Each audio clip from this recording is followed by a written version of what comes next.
Welcome back, Thrill Seekers. You've just boarded another episode of the Thrill Seeking Teachers Podcast, the show where two teachers clock out of the classroom and head straight for the front row of the coaster. We're bringing you all things amusement and theme parks, from breaking park news to behind-the-scenes drama. That's right.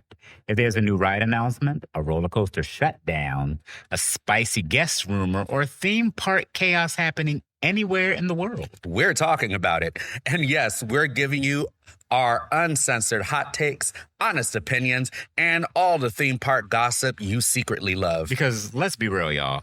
Theme park drama can be just as wild as the rides themselves. And you can catch every episode on all major podcast platforms, thanks to our incredible podcast hub, Buzzsprout.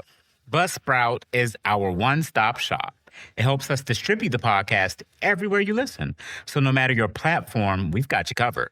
You can follow us right now on Thrill Seeking Teachers Podcast.buzzsprout.com. And here's a little pro tip for our real ones. Listeners who follow us on their favorite podcast platforms get early access to episodes. Woo! Plus, if you follow the podcast, you'll unlock bonus content, extra candid discussions, deeper dives, and conversations we might not put anywhere else. So don't just listen, follow, rate, and comment on Spotify, Apple Podcasts, Google Podcasts, or wherever you get your podcast. And while you're at it, make sure you also follow the Thrill Seeking Teachers on YouTube for even more theme park content. So buckle up, keep your hands inside the vehicle, and let's get thrill seeking. Woo!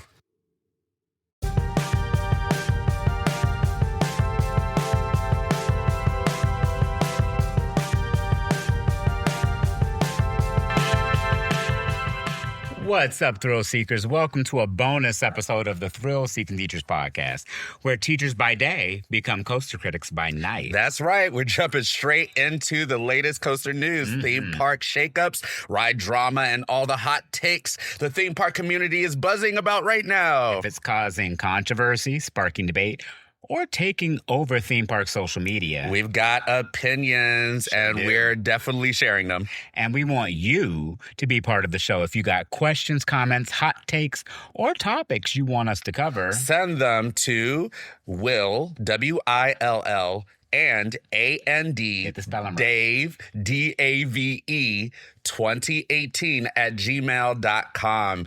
And we may answer or shout you out on a future bonus episode. And you can listen to this episode and all our episodes for that matter, wherever you get your podcast, thanks to our podcast hub, Buzzsprout. Buzzsprout makes it easy for us to on all major platforms. So hit the follow, leave a comment, and don't miss a drop. Lap bars down, hands inside the vehicle. Let's get into coaster news and hot takes.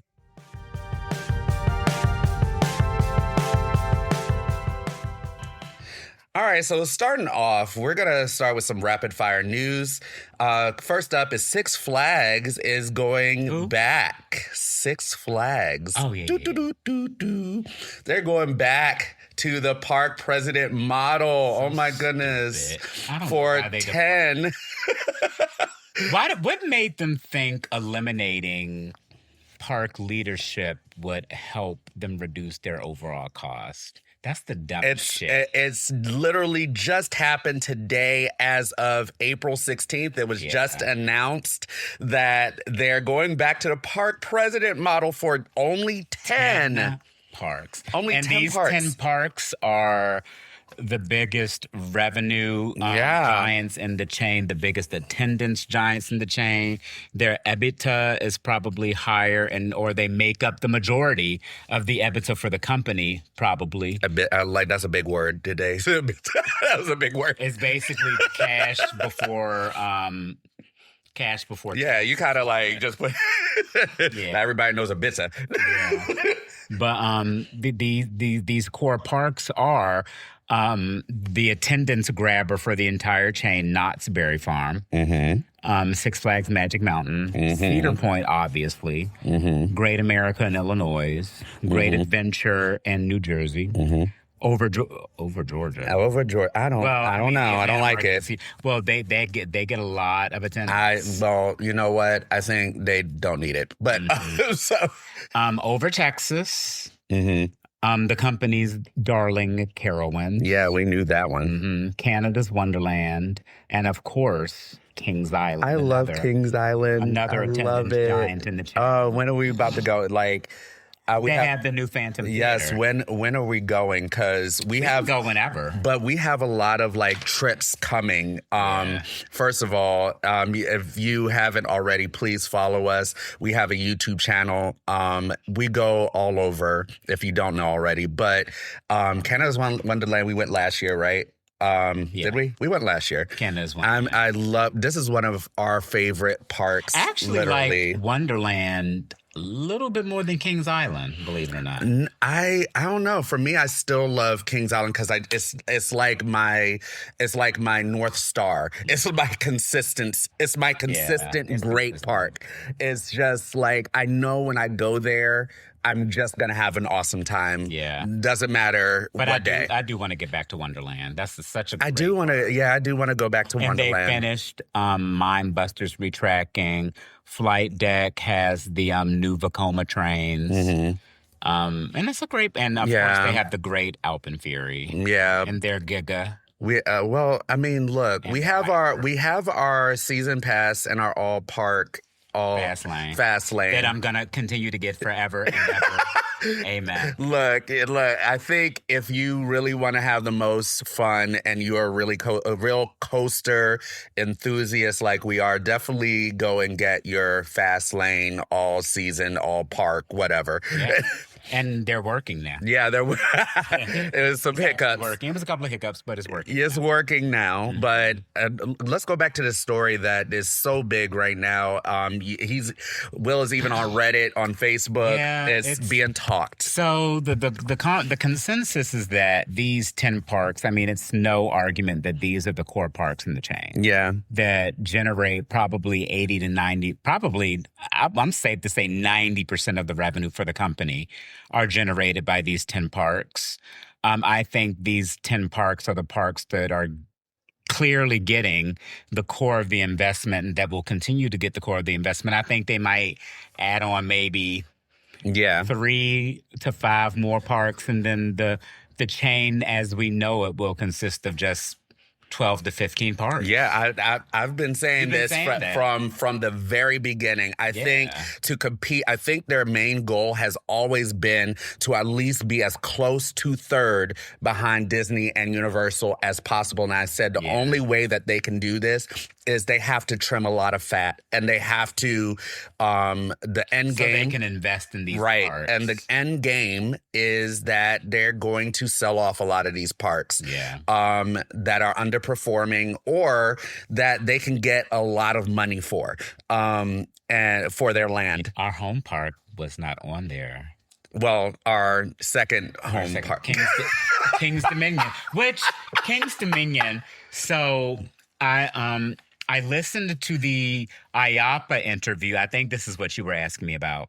The IAPA interview with James Harhigh, who is the new CEO of Enchanted Parks. And in this conversation, he said, quote unquote, within the next 2 years, we're positioning ourselves to buy at least 5 to 7 more parks. Yes. So where do y'all think these 5 to 7 more parks are going to come from? Of course. They're going to come from Six Flags. Yes. So they're going to, I don't know any other company that's selling right now. But no, I don't. But I love that fact because at least now, even if they do sell it to another park, they can get the investment that they deserve. Yeah. And so let's say King's Dominion ultimately gets sold. At least we know now that Enchanted Parks is going to treat this like a flagship. I consider if they do, if EPR Properties in partnership with Enchanted Parks ends up buying King's Dominion, that could be that chain's flagship. I mean, look at the park. Yeah, the park is awesome. The park is stunning. It has multi-million-dollar attractions. It has themed lands. Themed areas. People can argue because, first of all, that park itself is not a tourist destination. It's not It's kind of like in the middle of just nowhere, really. Yeah, but as far as this new chain, as far as its attendance and the money that it makes, it might be on the higher end for this new chain. Right. That's what, I think. But when you have a giant like Knott's Berry Farm with attendance of anywhere between 4 to 6 million annual, and then King's Dominion's getting 1.5 to 2 million. Yeah, it's kind of, or maybe more. I think it's 1.1 to 1.5 million.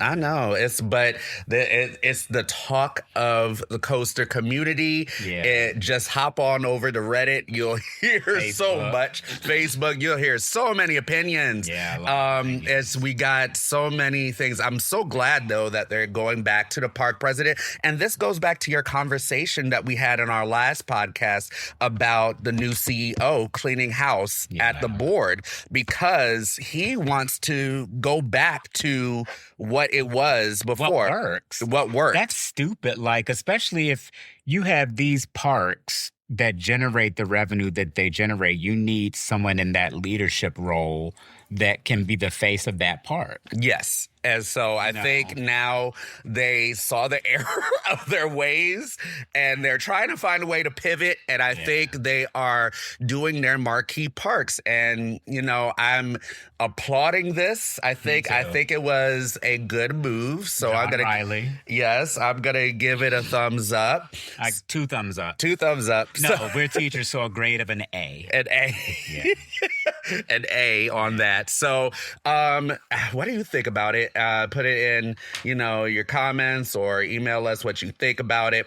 And we're going to go to the next thing on our rapid fire. CityWalk 2.0. What do we think? It's speculation, but Universal already has been putting together construction. There's 90 acres of land being excavated right now. Can we talk about something else related to this too? Oh, okay. So another thing that's hot on the docket with the Universal Orlando Resort with regards to Epic Universe is this rumored open hub concept.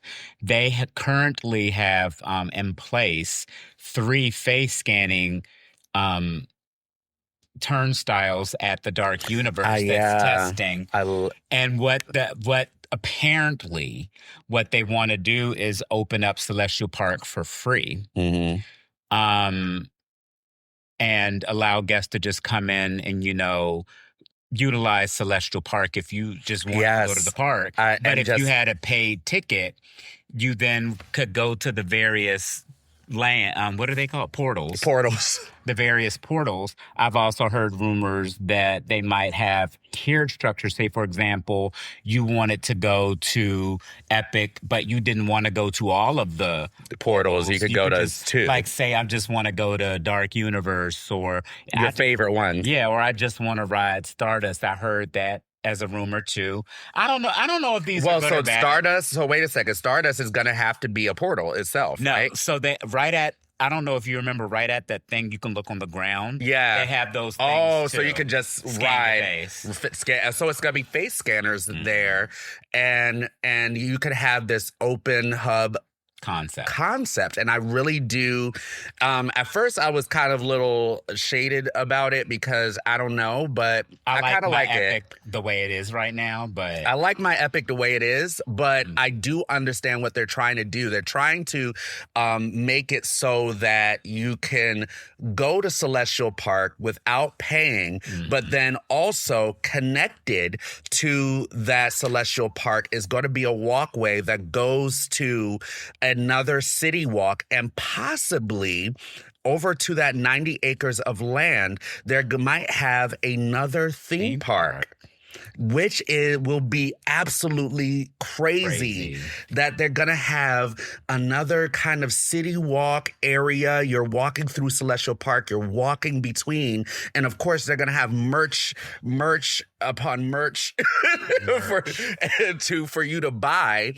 And the way that it was explained, and, we saw another YouTuber explain it, it does make a lot of sense when they explained it, because what will happen is there's a lot of places, you can get merch and eat and sit down restaurants like Pizza Moon and the Atlantic and Blue Dragon. And what they're seeing right now is a lot of people, after the hype of opening Epic Universe, they started not going to these sit-down restaurants anymore because, you know, you can just go to Isle of Burke and get one of those meat all and get a mac and cheese cone and keep it moving, and you don't have to do these sit-down restaurants. So now there's these sit-down restaurants that really don't have a lot of traction. But if you made it so that it's free and so that to get in and you could kind of just walk around, it could be a kind of new CityWalk. Where it is, you know, going in between possibly another theme park. I think they have, if I remember just visually, they have several stores, those restaurants. I think I counted 5 different bars. Yes, at CityWalk. Or Moonshine. Yes, and it's just, and the Christmas store, right? And it's Starbucks. Yes, and they got so many different things there. Mercantile. Yeah, and so I think that's what, if you want to think about it, like Universal Studios is to Islands of Adventure. That little CityWalk, that area where you walk in between, will basically be that new CityWalk 2.0. And when they explained it, it made perfect sense because that's exactly what they did with Universal Studios, and then when they opened up Islands of Adventure. And it kind of makes sense. I think that's the concept that they're doing, but then what will then happen is they're making a new theme park, which is crazy. Well, that's many, many years down the road. Well, 10 to 15 years. Yeah, just like how they did with Islands of Adventure. Yeah. So it's going to be another new park. So right now... they did Islands 10 years after Studios. Exactly. So No, 9 years. I don't know. Studios was 1990. Islands was 1999. Okay. So that's 9 years. Okay. So, you know what? That is great. And I think that is so awesome of Universal to really be so innovative at doing this. Yeah. Disney, you need to get your shit together because Disney, within the next 10 to 20 years, could also open a 5th gate. Yeah, well, they need to do but they need to fix the park, I think. But they're also there's so much construction going on at Disney right now, so they Epic is pushing and Universal them. is pushing. They're pushing them. You know, I'm happy. I think if anyone should be happy about this, as a the theme consumer, park fans, as a consumers, like you have these two, you have the big brother and the little brother, and they're just fighting, and it's just and the only ones that win is us. So it's so awesome to see that, and I was like, when I saw that YouTuber talking about CityWalk 2.0 and the concept, that really was just like eye opening to me. Yeah. And so, since we're still in Orlando, one more bit of news. Oh wait, is it? I have one more thing. Oh, okay. So about the Walt Disney World Resort, they've already released their ticket prices for 2027, and they have a $220 gate entry price for the Magic Kingdom. Wait. That's base price? Yes. An all-time high for the industry. $219 plus tax, taking it up to $220 for one person at the Magic Kingdom. So it's going to be implemented next year? Next year for 2027. So one single person is $220 to enter the Magic Kingdom. What the beep? Epic ain't that far behind. It's on a high day is $199. Yeah, but like I could see Universal. And now this is not the everyday gate price, obviously. They have some days listed on the calendar that is cheaper because they do based off of attendance. I forget what that's called. Dynamic pricing. They do Disney and Universal do dynamic pricing. Right, dynamic pricing. So I am $220. The fuck? Is this gonna? I don't know how this is going to. The Disney adults will eat it up. But the economy. Disney and Universal seems to be doing just fine with or without the economy, because these theme park adults that still have their jobs, they're going to eat that shit up. They're going to continue to go. They're going to spend $13 on a pretzel and $40 on one T-shirt and be happy.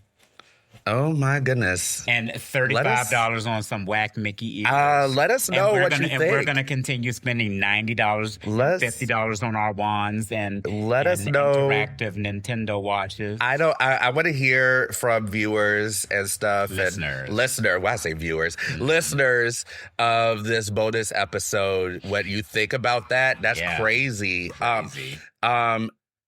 Let's get into our next thing. All right, so continuing on, the Quantum Accelerator at Six Flags New England is finally open. It just opened. On opening day. I know, right? The first in its region dual launch straddle coaster, launching riders to 30 miles per hour out of the station. And again, mid-ride at 45 miles per hour. Sounds blazing fun. With hover bike seating. Kind of like the dark coaster at Busch Gardens. I think it's, to me, it's by Intamin. It's a straddle coaster like dark coaster. Mm-hmm. So it's a longer version of dark coaster that's outside, that's not in a show building. Mm-hmm. So I mean, it's a family family coaster. It's not a coaster that I'm willing. This is one of my theme park hot takes. Well, don't say it yet. Yeah, it's not a coaster that I'm willing to travel for unless I'm already in the area. Yeah, not at all. So I saw some POVs of it. I saw, there's a lot of media hype on it. That's what they do when they have new coasters. Yeah. I saw I think the CEO, or not the CEO, but the park manager writing it on YouTube. And so it's a nice family coaster. Again, I think, they're starting to understand that what I've been saying about this, like there was maybe about 3 to 5 years before now where regional parks were just doing family coasters. Yeah. They were just doing family coasters. And then I think there was a shift when they saw what was happening with Alpen Fury. When Alpen Fury came out and they saw the insane amount of people that traveled from all over to ride Alpen Fury. I think they're starting to understand that thrill coasters still have a place. They do. And they kept on doing all these openings. Remember the Phoenix? The kids grow up. The Phoenix at Busch Gardens, Tampa. They started doing Phoenix Rising. They started doing all these family coasters, and it was good for the little kids, but it really didn't put people in the turnstiles like they wanted. But when Alpen Fury came out, it was ridiculous. Keep in mind, Alpen Fury is a different market too. So, like, you mean Canada? The Canadian market. Yeah, but even so, but people came from all over everywhere just to ride Alpen Fury because we were starved for a new thrill coaster. And now the company has how many opening? You got Tormenta. Yes. At Over Texas. You got Project Purple at Great Adventure. Yes, it's coming. I think that is going to be... I think that could be the golden ticket next year. Yes, that is definitely going to be a golden ticket contender. But by the way, on Quantum Accelerator, Dave didn't mention, but that ride was supposed to open June of last year. Oh, okay, yeah. So what happened, apparently... Intamin had a recall with the straddle trains, so that's why Dark Coaster was closed as long as it was, and so they had to recall all of their trains to do something. But because they had this huge mega project happening outside of the country called Falcon's Flight, they could not address it right then because all of their resources was there. So. And speaking of that, that's kind of crazy how right now, Qiddiya is not going to, people can't really fly there. No one's really talking about it. Yeah. Nobody's really talking about it because people can't fly there. Yeah. Right now, with our political climate, they closed all airspace. So they're literally we have a park there right now that only the locals are going to, and I hope it. I mean, they're putting a lot of money and investment into Qiddiya City. It's a city that's the the Saudis are building specifically for entertainment. So they're putting a lot of money because they know that the petroleum and oil industry is not sustainable. Right. So eventually that's going to go out. It's going to go, so. But right now they also have to think about how they're going to build public relations and comfortability with the public even now, because they're people shifting. They're starting. They have to, but I don't know how quickly they can do that. It's either welcome everyone or no one. Right, exactly. So here's the thing: they got the money to do it, and so. And I don't think the park is hurting right now just because the West can't get there. So well, right now nobody could get there because it's closed airspace, except the people that are there. Except the people that are there, but I mean they can't. I don't know if they can maintain a whole park. I bet Falcon's Flight is a walk-on. It's a walk-on now. Like I'm super curious. Like if anyone, I don't know who's listening where, but if you've gone on it. If you know anything, like what's happening with the park? Yeah, I'm super curious. I'm curious. It sucks because it hasn't even been open a year, and then the things happening in the region, it just really sucks for the industry. I don't know where that goes. But moving on to our next story, the Rock and Roller Coaster is coming back soon. I actually really like that ride. Yeah, so in Disney, those Disney fans out there, is going to now be starring the Muppets. Oh, God. It's going to be now starring the Muppets at Disney's Hollywood Studios. Is officially set to reopen on May 26th with a fresh Muppets theme replacing Aerosmith, complete with a revamped song list featuring Dr. Teeth and celebrity cameos. So the Rocket, I never rode it yet. Hoping someday I will. Riding this ride. I know that Will rode it at some point. I've been on it 1, 2, 3, 4, 5 times. 5 times. I love Hollywood Studios, actually, but believe it or not, it is not my favorite ride at Hollywood Studios. Right. It's Rise of the Resistance and Tower of Terror. Yeah. But it's funny because Dave and I were talking about Vekoma the other day, how Vekoma in the 90s and early 2000s, they were making masterpieces for Disney and parks outside of the U.S. And the regional parks in the U.S. were getting these craptacular Vekoma boomerangs and SLCs. And because that's all they could afford. And then Disney's like, we'll give you $100 million for, what's the one? Is it Expedition Everest? Yes. We'll give you $200 million for Expedition Everest. We'll give you $90 million for Rock and Roller Coaster. They built these fantastic rides for Disney. Yeah. Because they had them. But gave us the rest of the because they had the money. Crap. Well, because they had the money. So, Vekoma, I still don't forgive you for that. Yeah, well, they can, look, money talks, bullshit walks. But I liked the theme, it was if I remember, it's been years since I've been on it, but like the original theme was Aerosmith, and you're like, the roller coaster was like their limousine, and you're supposed to be getting to the concert quickly, so you're dodging all this traffic and stuff, and it's an indoor roller coaster, and as far as its G-forces, it's technically the most intense roller coaster at all of Disney. And it was. It was a Vekoma Looper. It was it had some pretty solid forces for Disney. Well, I mean, now they're getting a new coat of paint. The damn Muppets. The Muppets now are going to be a part of it. That's dumb as hell. I don't know. What should they have done? What would you have liked?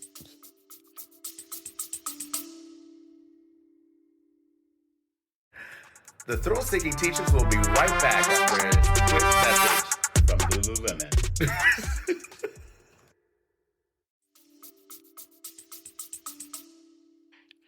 I don't know. I wouldn't have done the Muppets. What other IP would you have used? I would have kept it as it was. With Aerosmith? It was original. I think their contract with Aerosmith ended. Probably, but it's because back then Aerosmith was really it's not a. I mean, I don't know what level of reinvention they're doing to this attraction. They can't. I don't see them changing the ride structure. So, like, the Muppets to me are very kid. are very kid or nostalgic. So like It said they had to have cameos. You have to wear this train has an over-the-shoulder restraint. You're doing loops. I don't remember how many. So, but I mean, they said they're gonna have cameos, celebrity cameos. So, I mean, during the dark section. Yeah. So maybe it might be like a cameo with celebrities and stuff. So it's kind of like not just the Muppets, but Muppets and something. And I don't know. I don't know. We're going back to Orlando in a couple of months. Dave's actually going to a Disney park for the very first time. I know. But instead of Hollywood Studios, he actually chose Epcot. I know. I get to actually finally go to some. Yeah, he chose I was actually. Why did you choose Epcot over Hollywood Studios? When Hollywood Studios has the Rise of the Resistance, it has the Tower of Terror, it has Slinky Dog, it has Mickey and Minnie's Runaway Railway, but then Epcot Epcot has Test Track. Well, hold on. I didn't finish. Guardians, let me tell you. Okay. Probably because of Guardians. No, let me tell you, because I love the idea where I heard the fact that you can drink your way around the world. And World Showcase? Yeah. I love that.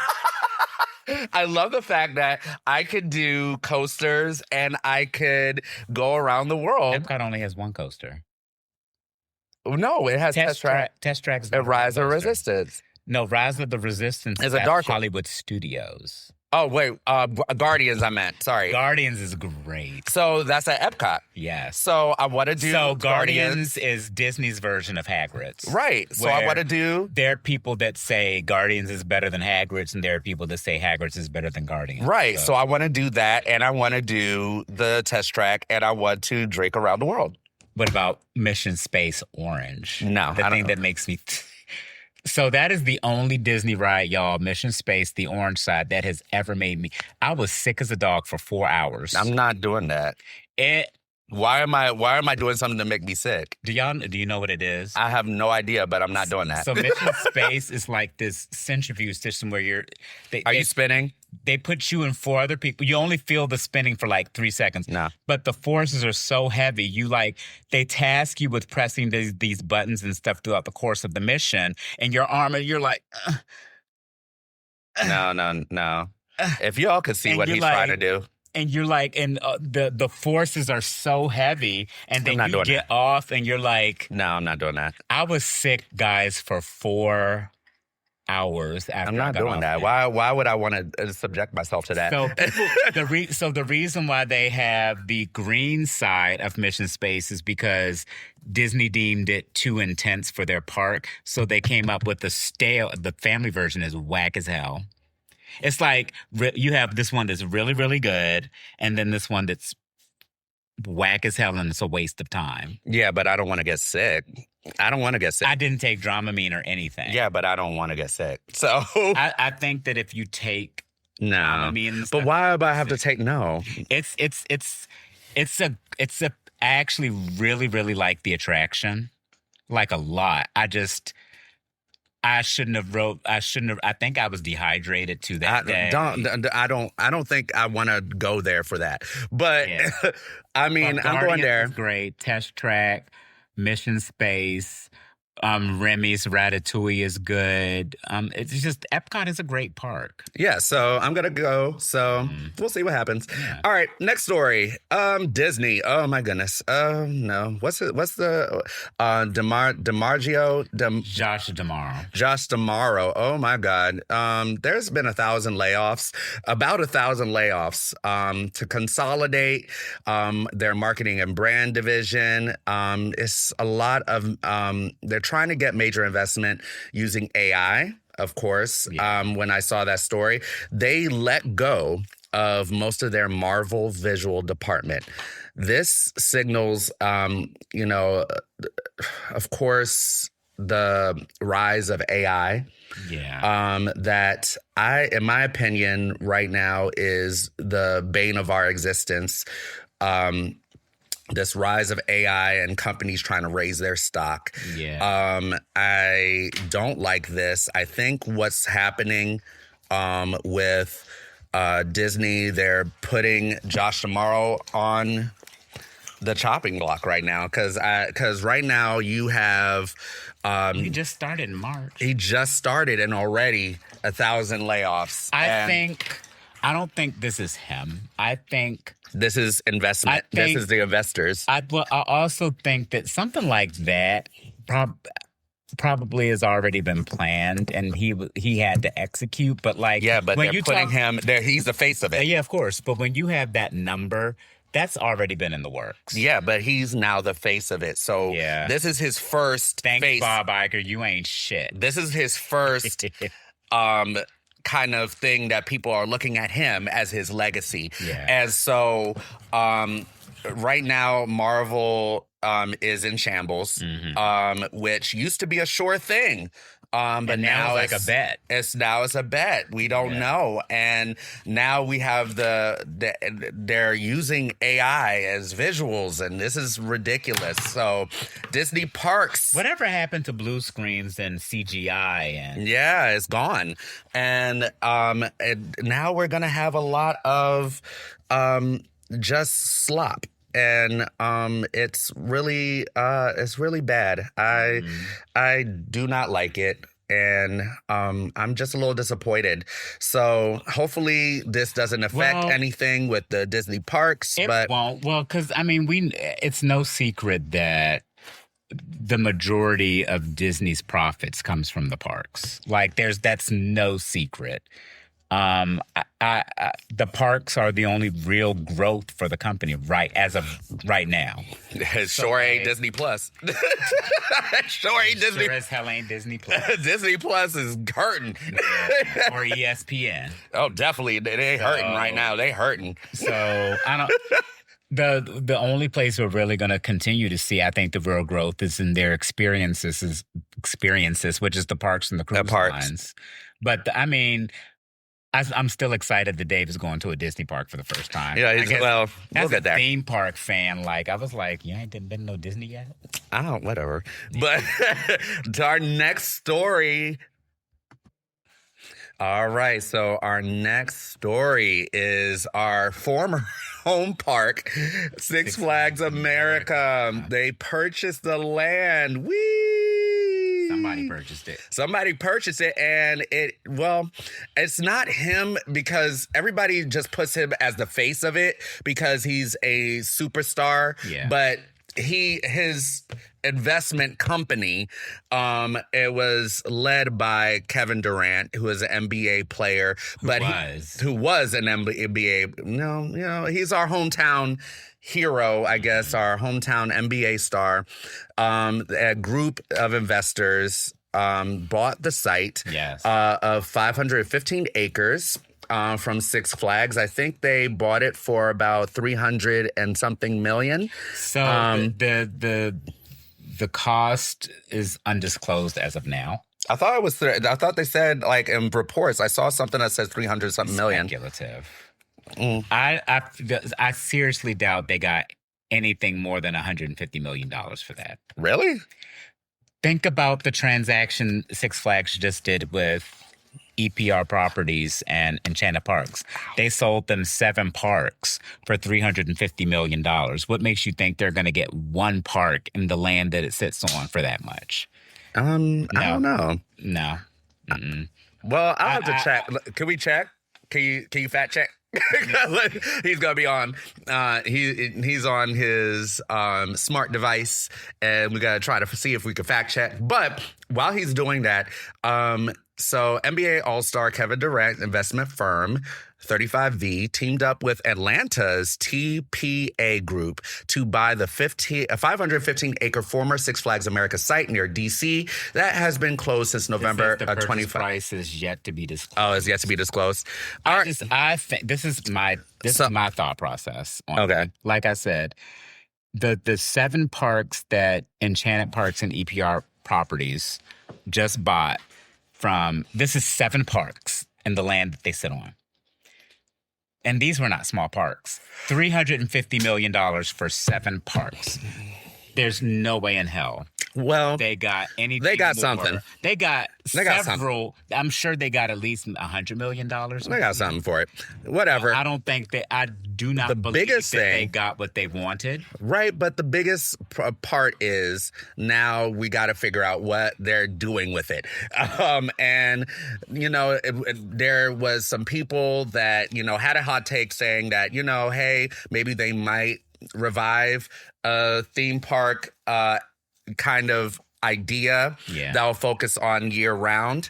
No. But some people are also talking about that this will be a mixed development or year round entertainment, upscale dining, maybe possibly a sport venue to boost tax revenue. I could see it being some sort of an entertainment district that might have some sort of a sporting or mixed sporting venue, like an adult sporting venue that might have basketball, golf, billiards, something like that in there. But here's where I'm getting so sick and tired of us always thinking that in everything that we're doing, it has to be an entertainment. Everything has to be an entertainment industry.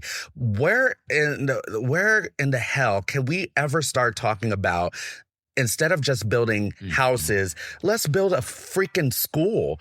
Build a high school. When is the last... No, I'm serious. In PG County, the last high school... Flowers. That was Flowers. That was like over 20 years ago.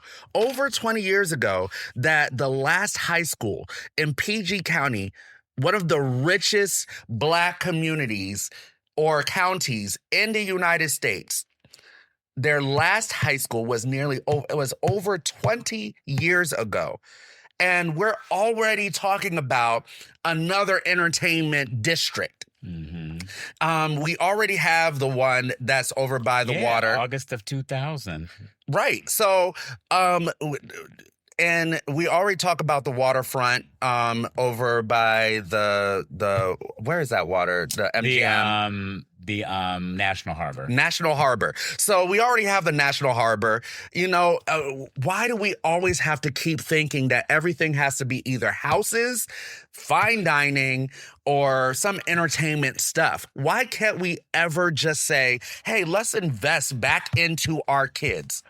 As a teacher, I'm just so tired of... Oh, you're incorrect.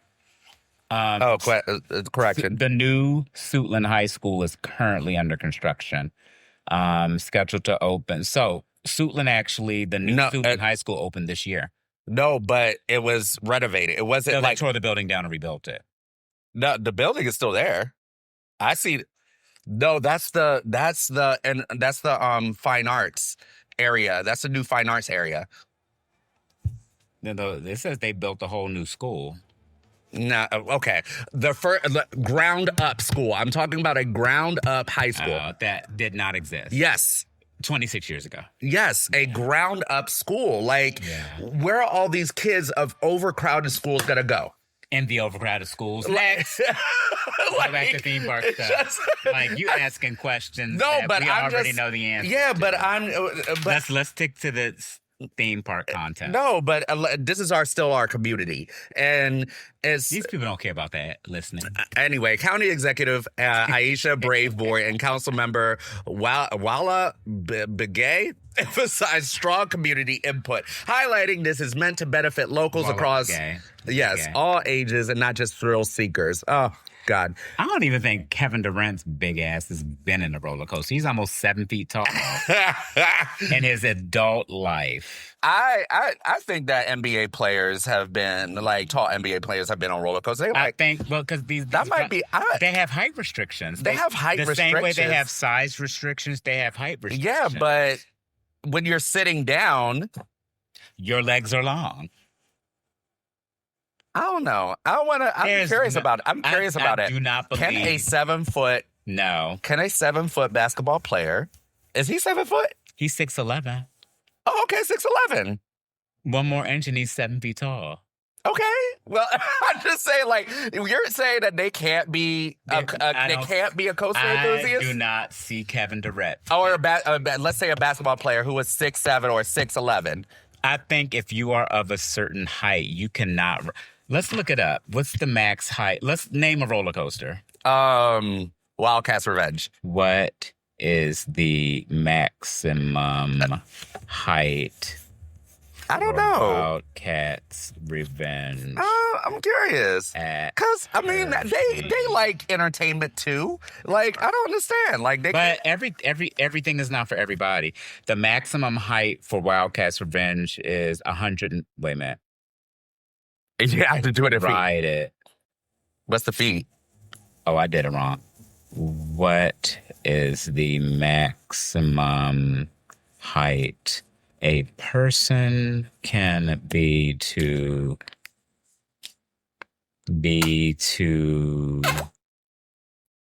ride Wildcat's Revenge at Hershey? You could have just said, "Hey, Google."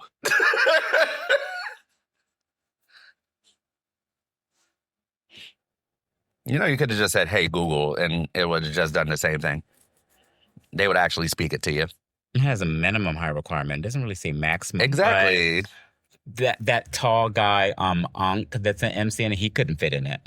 And it wasn't necessary because of his stature. His legs was hitting up against the thing. Right. And so, I mean, but I'm saying certain rides. He's 6'5". Well, I mean, certain rides, of course, they can't ride. But, I mean, doesn't mean that they can't, like...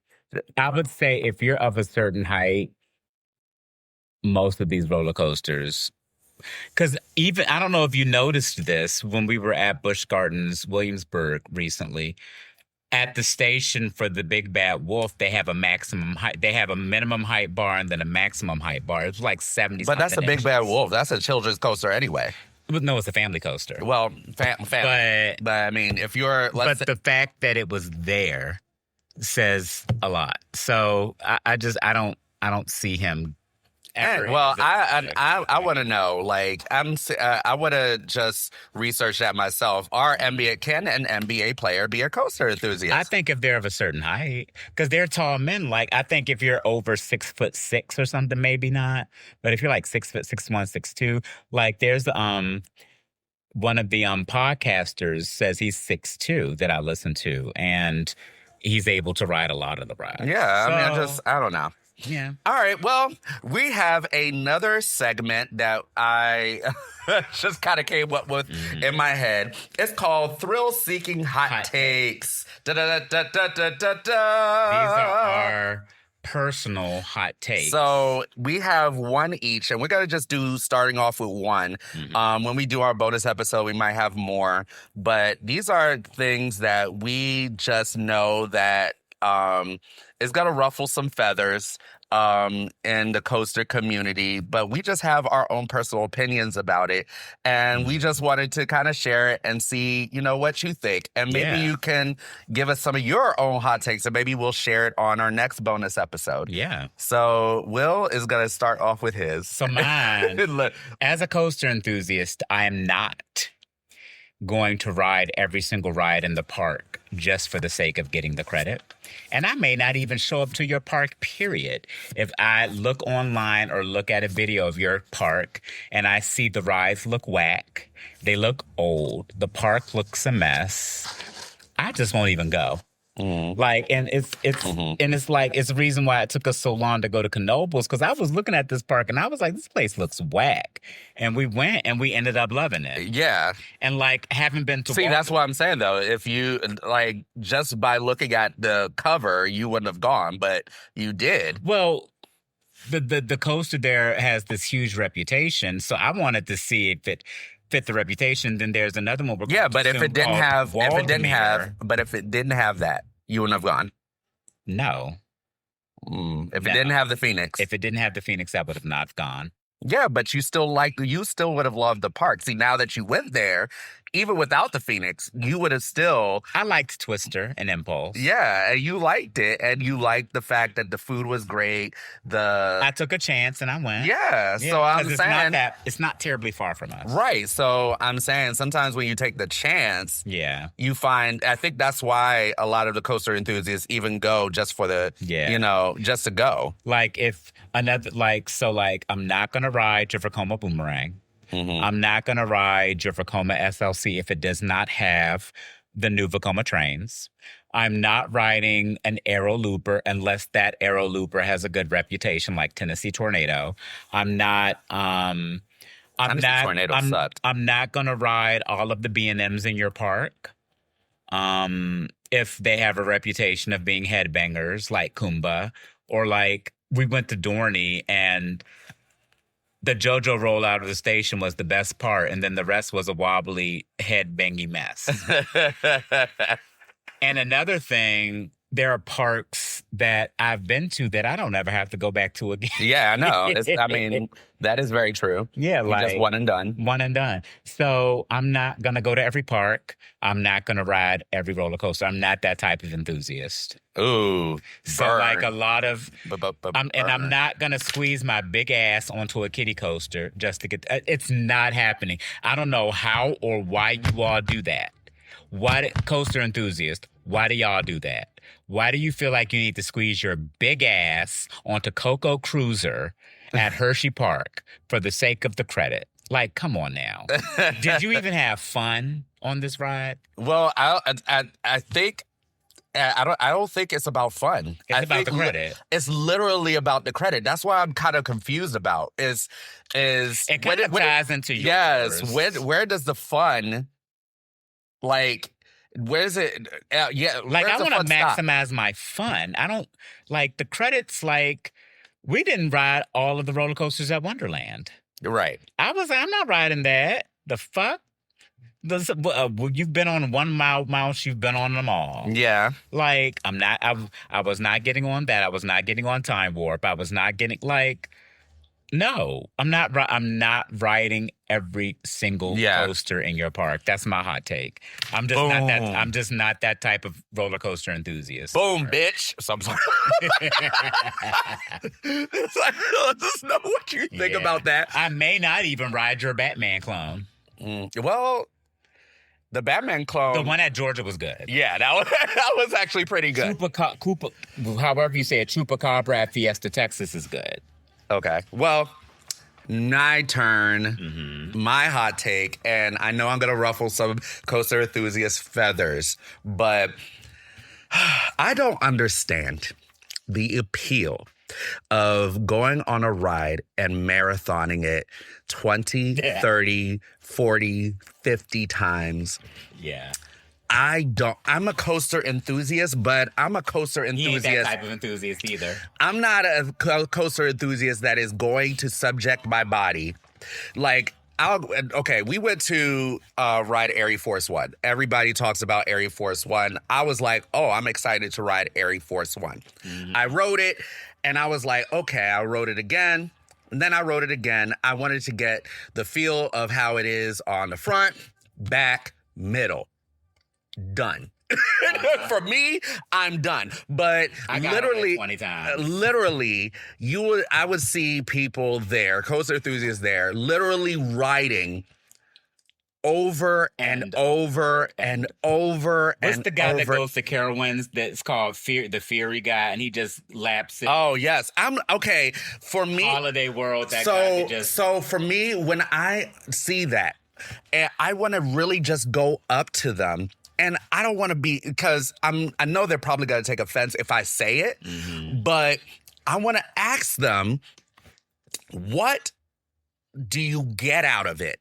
Like, is there, like, would I go and Can I say something? No, but let me finish. Would you consider the possibility that they like it just that much? No, I can't, because here's the thing. There's intrinsic reward, extrinsic rewards. You know, things that you can get outside, things that you get inside. So I could understand the fact that if you want an outside reward, like you get your degree, you go to school, take all these hard classes, you get that extrinsic rush of dopamine of getting that degree, and you get that paper in your hand. And then the intrinsic reward being that you've accomplished something, you have accomplished this. But when you accomplish something, in terms of doing something 20, 30, 40, 50 times, do you want that on your gravestone? Do you want that as like on your gravestone when you die? You want it to say, I rode Fury 100 times. Like No, there's people that have been on ferry over 1,000 times. yeah, but and I guess that is part of the intrinsic reward that they get, but it's also a dopamine hit. Like, okay, I could understand the thrill.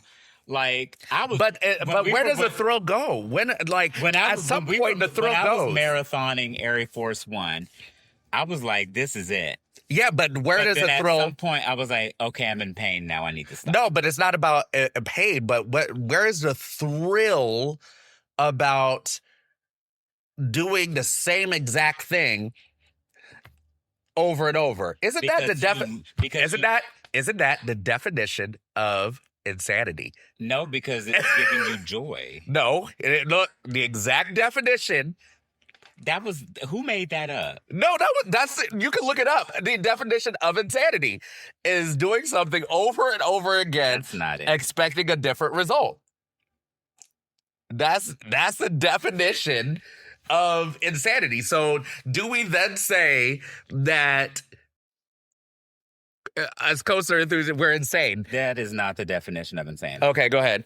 Insanity is defined legally as a severe mental disorder or impairment that prevents a person from understanding the consequences of their actions, often used in criminal defense. Broadly, it means extreme folly, irrationality, or mental instability.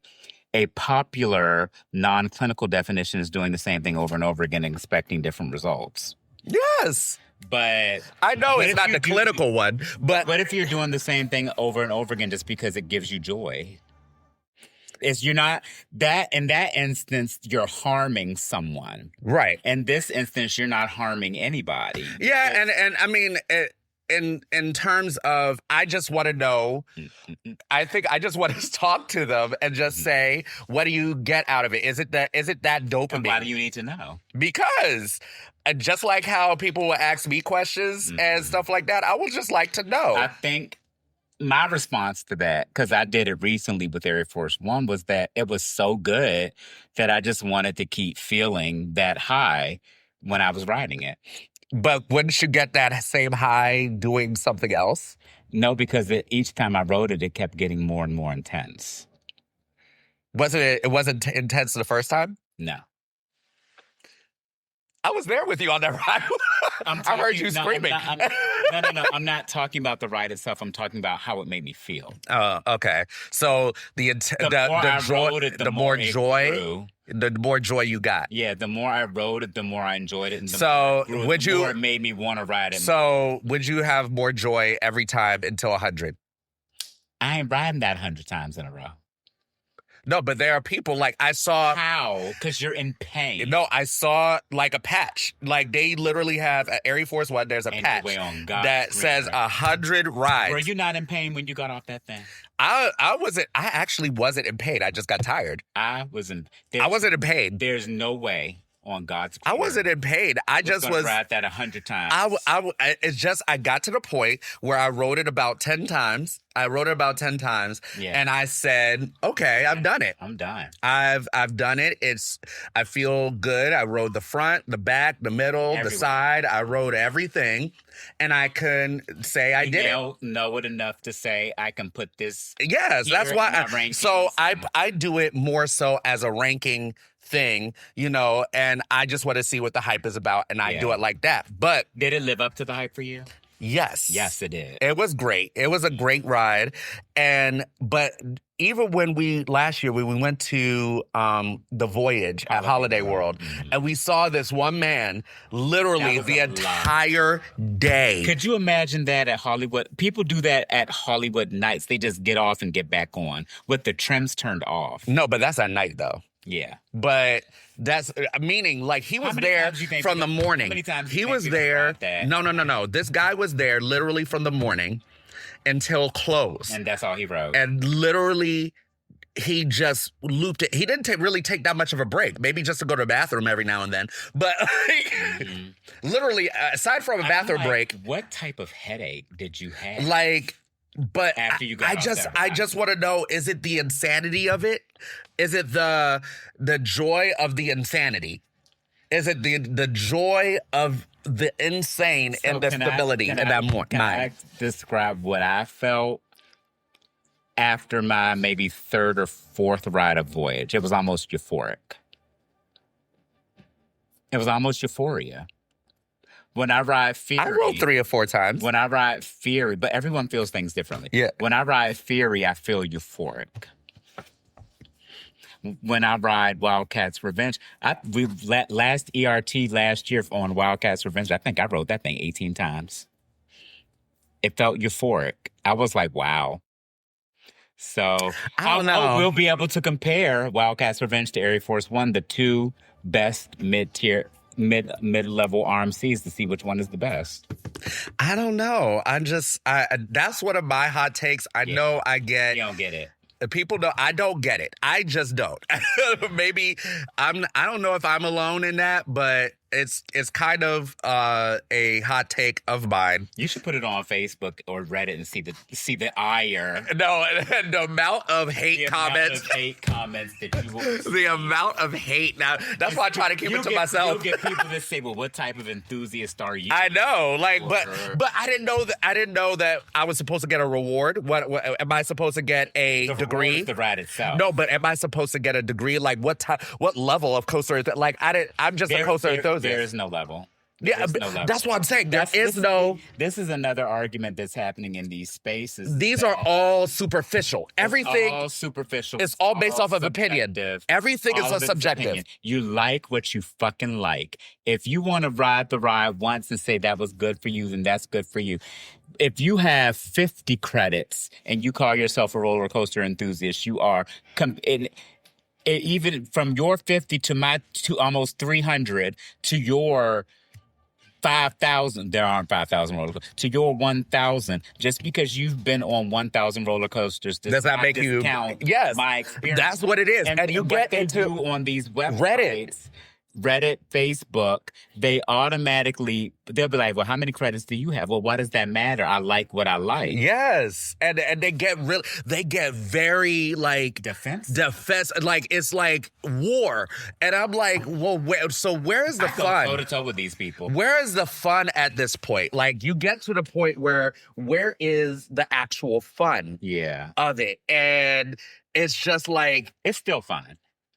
No, because where is the fun? Because you're now arguing with people. Well, the rides themselves are fun. The parks are fun. No, but you get into the arguments with these people and you go back and forth because I see. Well, that's fun for me. Why?